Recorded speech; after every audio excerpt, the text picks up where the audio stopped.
Hey guys, it's Tim coming at you with a DC related video for this week.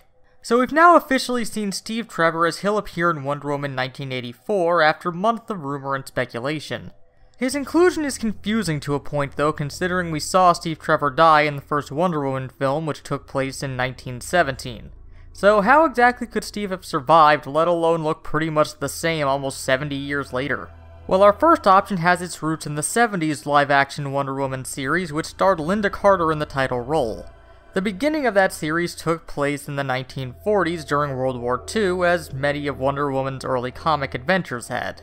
However, later in the show, it was decided to move the series to the then contemporary times of the 1970s as a cost-saving measure.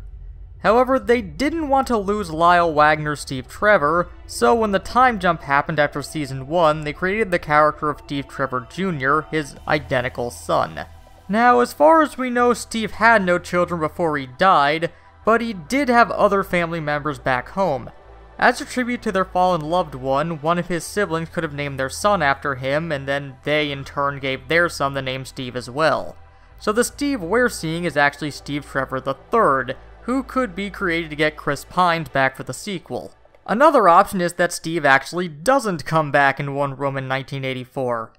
In a manner similar to Dennis Leary returning as Captain Stacy in The Amazing Spider-Man 2, this Steve that we see in the image could actually just be a mental image that Diana is seeing as the physical representation of her regrets and doubts. Hopefully in this case they'll handle it better than Spider-Man did and Steve just won't stare at her in disapproval from random locations.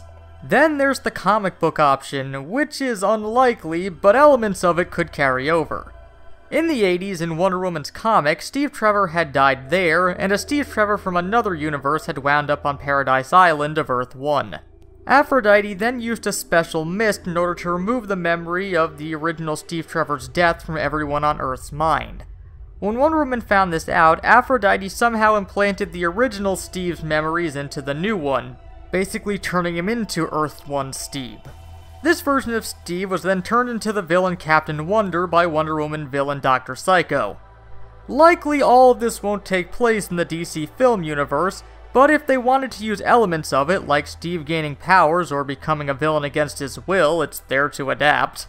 We'll have to wait and see what direction Jenkins decides to go in with Steve's appearance in 1984. Hopefully it's one that fans can get behind. But what do you guys think? Why is Steve alive in 1984? Well, as always, let us know down in the comments, but until next time, this has been Tim from the Hybrid Network, signing out. Hey guys, thanks for watching, but if you want to take your support to the next level, consider hitting that subscribe button and the bell next to it so you can be immediately informed whenever a new video goes up. Also, check out our website for the latest news and editorials, and if you want to take your support even further, you can always consider donating to us on Patreon to help our videos get better.